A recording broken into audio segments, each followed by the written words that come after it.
लखनपुर गांव का इलाका पूरी तरह से सुनसान पड़ा था। हल्की सर्द हवाएं चल रही थीं। लखनपुर गांव से सटे रेलवे स्टेशन पर लखनऊ से चलकर आने वाली आखिरी ट्रेन आकर रुकी, जिसमें से सोमनाथ उतरा। ठंड की वजह से स्टेशन भी वीरान पड़ा था। सोमनाथ ने इधर उधर देखते हुए खुद से ही कहा, बाप रे, पूरे स्टेशन पर सन्नाटा फैला है। देखता हूं बाहर कोई सवारी गाड़ी मिल जाए जो मुझे गांव तक छोड़ दे। इतना कहते हुए सोमनाथ ने अपना सामान उठाया और बाहर की ओर निकला। बाहर कोई भी सवारी गाड़ी नहीं थी, इसलिए वो पैदल ही चल पड़ा। नए कपड़े, कपड़ों पर इत्र और हाथों में मिठाई का डब्बा लिए सोमनाथ अपनी मस्ती में गांव की तरफ जा रहा था कि तभी उसे पीछे से किसी के पायलों की आवाज सुनाई दी। सोमनाथ चौंक पड़ा। उसने पीछे मुड़कर देखा, मगर वहां कोई नहीं था।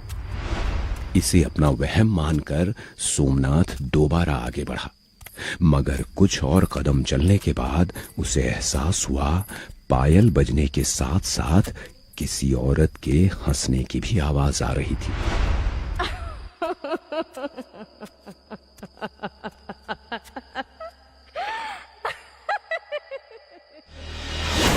सोमनाथ फिर पलटा और अंधेरे में देखने की कोशिश करता हुआ बोला,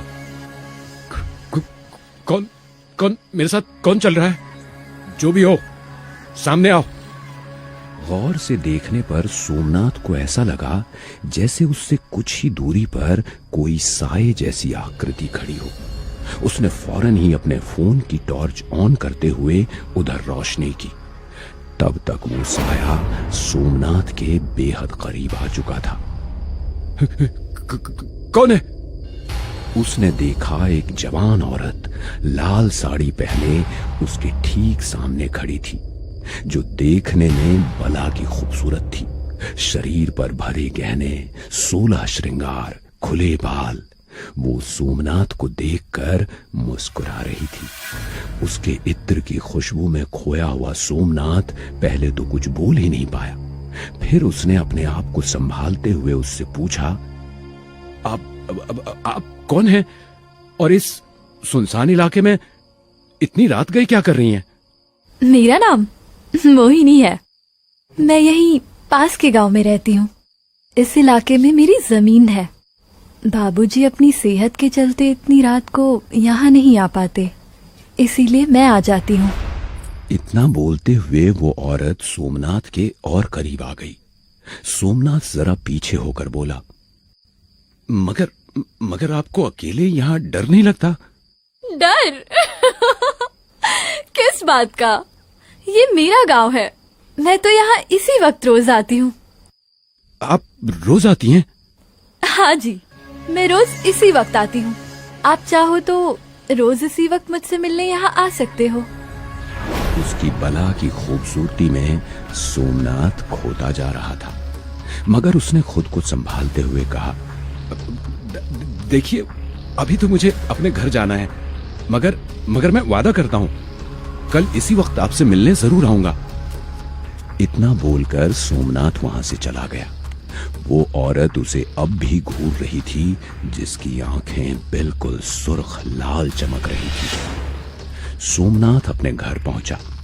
उसकी बीवी रूपा उसे देखकर बहुत खुश हुई, मगर जैसे ही उसने सोमनाथ के शरीर को हाथ लगाया, वो चौंकते हुए बोली, ये क्या जी, आपको तो तेज बुखार है। अरे कुछ नहीं, बस सफर की थकान की वजह से थोड़ी हरारत होगी। घबराओ नहीं, कल सुबह तक सब ठीक हो जाएगा। सोमनाथ और उसकी बीवी को कोई अंदाजा नहीं था कि जिसे वो मामूली बुखार समझ रहे थे, वो असल में गहरे सम्मोहन का असर था। अगली सुबह सोमनाथ उठकर सभी से मिला जुला, अपना पूरा गांव घूमा, मगर जब भी वो अकेले में बैठता तो वो मोहिनी के बारे में सोचता रहता। उसका चेहरा सोमनाथ भूल नहीं पा रहा था। उसे रात का इंतजार था। सोमनाथ ने किसी तरह दिन गुजारा। रात के वक्त सोमनाथ एक बरगद के पेड़ के नीचे मोहिनी से मिला। वो उससे बहुत जल्दी घुल मिल गई थी। दोनों बरगद के पेड़ के नीचे काफी देर तक बैठकर बातें करते रहे। फिर मोहिनी ने सोमनाथ को अपने गले से लगा लिया। सोमनाथ उसके आगोश में आते ही बिल्कुल खो सा गया। मोहिनी उसे एक नशे जैसी महसूस हो रही थी।